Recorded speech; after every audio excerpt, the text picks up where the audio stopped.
নমস্কার বন্ধুরা, তোমাদের সকলকে এমএস কিচেনে স্বাগত জানাই। আজকে একটি নতুন রেসিপি তোমাদের সাথে শেয়ার করব। চিংড়ি মাছ দিয়ে লাউ ঘন্ট রেসিপি। একটা আস্ত লাউ কেটে নিয়েছি আর 250 গ্রাম চিংড়ি মাছ ধুয়ে বেছে পরিষ্কার করে নিয়েছি। কিছুটা কাঁচা লঙ্কা চিড়ে নিয়েছি।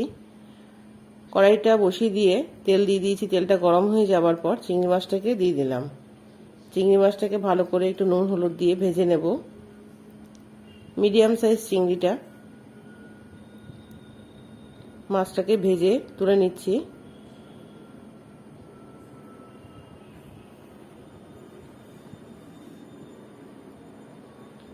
ওই তেলের মধ্যে কালো জিরা, শুকনো লঙ্কা, কাঁচা লঙ্কা ফোড়ন দিয়ে দিলাম। ফোড়নটা একটু পুড়ে যাবার পর আমি লাউগুলোকে দিয়ে দেব।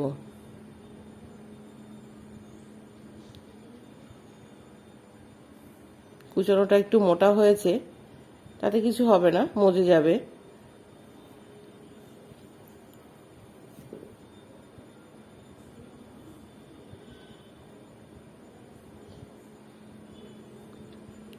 চিংড়ি মাছ দিয়ে লাউ ঘন্ট রেসিপি একটি খুবই সুস্বাদু রেসিপি।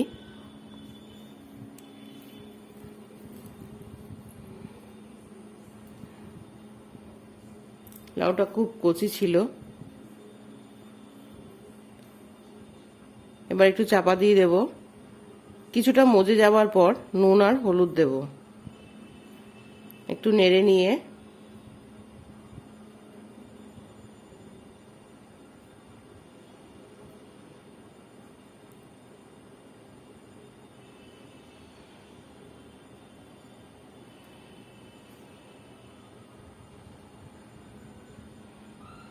মজে অনেকটা কমে গেছে, আরো কমে যাবে। এবার 1 চামচ মতো নুন,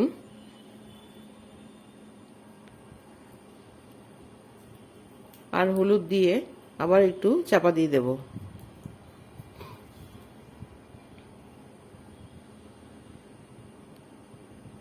খুবই সিম্পল একটি রান্না। দেখো মজে কতটুকু হয়ে গেছে। এবার একটু ভালো করে নেড়ে নেব।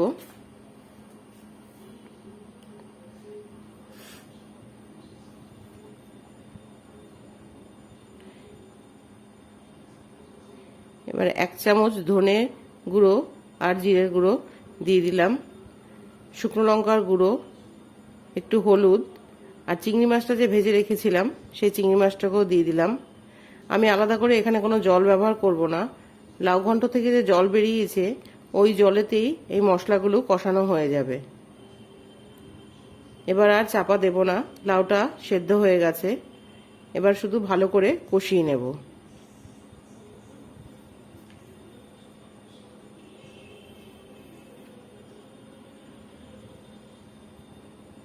খুব ভালো করে মিশিয়ে নেড়ে চেড়ে ভালো করে মিশিয়ে নিতে হবে। আর তোমরা কেউ যদি মনে করো চিংড়ি মাছ আর এই মশলাগুলো দিয়ে আলাদা কড়াইতে কষিয়ে নেবে, কষিয়ে নিয়ে দিতে পারো লাউয়ে, সেটাও করতে পারো। আমি একবারেই দিয়ে দিয়েছি। 1 চামচ চিনি দিয়ে দিলাম। আমার দেখো হয়ে গেছে লাউটা কষানো।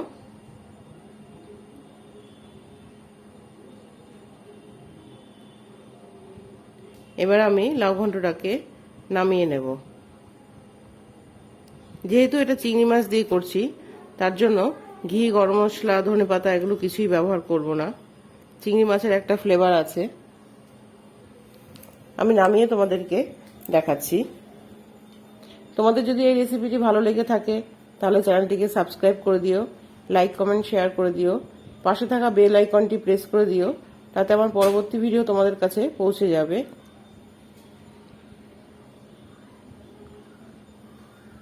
এবার আমি এটা নামিয়ে নেব।